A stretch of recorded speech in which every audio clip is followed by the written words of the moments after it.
Wa ani al-Fudayl ibn Iyad qala, kutoka kwa al-Fudayl mtoto wa Iyad amesema, inna Allah jalla wa ala, hakika ya Mwenyezi Mungu aliyetukuka, yaksimu al-mahabbata kama yaksimu ar-rizqa, hakika anayagawanya mapenzi yake kwa viumbe vyake kama mfano anavyogawanya riziki kwa viumbe vyake.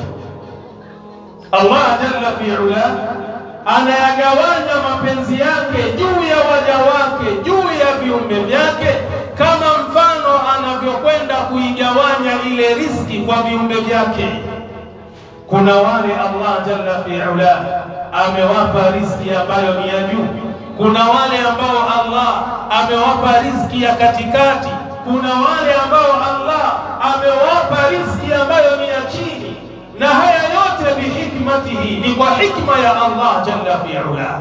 Kwa nini yule amempa kingi, huyu katikati, huyu cha chini? Yeye haulizi, anayafanya haya kwa hikma yake Allah.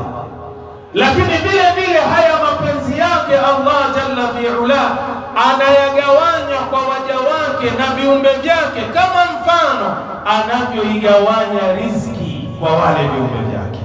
Wa kullu dha min Allah jalla wa ala, na yote hayo yanatoka kwa Allah jalla fi'ala. Kwa hiyo kuna haja kubwa ya kuyatafuta mapenzi ya Allah jalla fi'ala. Unapofanya bidii ya kuyatafuta yale mapenzi ya Allah jalla fi'ala, ni sehemu ya uchamungu, ni sehemu ya kuendeleza kumwogopa Allah jalla fi'ala. Kaangalie kitabu kinachoitwa Hilyatul Awliyai wa Tabaqatul Asfiya, kitabu nambari 8 ukurasa ni 99.